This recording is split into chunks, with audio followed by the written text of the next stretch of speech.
Welcome back to The Talk tonight. The future of hydrofracking in the town of Onondaga could be decided tonight. The town board is voting on whether to extend the moratorium, which is set to expire at the end of the year. Tonight, the board will decide whether to extend it or overturn it. The news comes on the heels of the recent revisions to the DEC's hydrofracking impact study. So could we be closer to seeing hydrofracking here in New York State? Do we need more time to deal with this issue? Michael Benny joins us for The Talk tonight, as he does every night. And I guess really the state, it seems like they just need more time. That kind of seems to be what everyone's saying. Don't rush this issue. Well, yeah, some people are saying that for sure. Don't rush the issue. Right. Well, some people there are other people who are not saying anything publicly about this.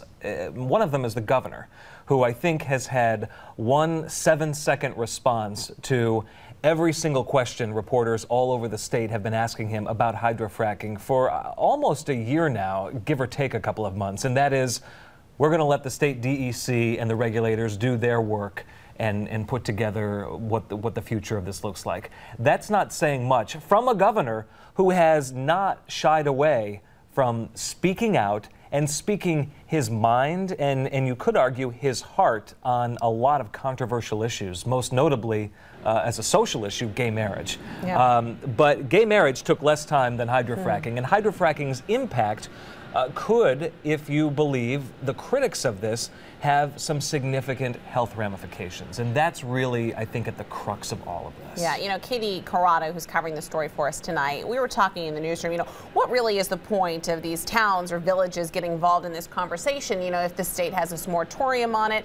And really, you know, what we learned was that depending on what the state decides, if they decide to lift this moratorium, hydrofracking will only take place in these towns, villages that have agreed that it can go on in their locations. So, yeah, it does seem counterintuitive to have the state be at such a standstill. And there are no regulations. Hydrofracking, there is no drilling happening in the state of New York, hydrofracking drilling. So it does seem a little counterintuitive to have all the municipalities that have enacted bans, that have enacted moratoriums, do that in effect. But it also sends a message to Albany. Yes. It sends a message that, number one, the people who live in this municipality do not want this right now, and certainly don't want this without any sort of regulation from the state. And I think, to some degree, it sends a message of distrust on the part of the people who live in these municipalities, directed down the thruway at Albany to say, I'm not even sure if we really trust, you know, these state agencies to put together a plan that's going to protect us. Speaking of that distrust and you know, kind of the secrecy, there was a group, Michael, of more than 550 leaders across New York State. Some elected of them leaders, elected leaders. Some of them got together today outside Syracuse City Hall, questioning the regulations and the review of the health impacts of hydrofracking. Let's listen to what some of them had to say today. We must be able to see what has changed. We must be able to have a comprehensive review of any health changes or considerations, knowing what we know now from Pennsylvania. We need to listen to all of the comments from across the state.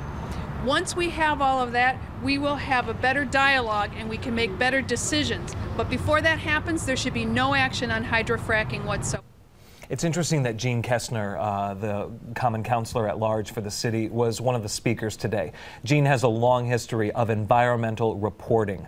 I mean, Gene was doing news stories about the environment when she worked at Channel 9 years before environmental reporting sort of became a niche. And you know, now the networks have correspondents who only focus on environmental news and information. So I know that this is something that Gene is passionate about, and it's something that she's well read about. So it's interesting that she was out front and center, interesting to me at least, outside City Hall today speaking on it. All right, well, leave us your comments. Let us know what you think. Does more time need to be given to look into the issue of hydrofracking, or is it about time that we have it here in New York State? Go to our Facebook page tonight. Let us know what you think. Michael, thanks for being here.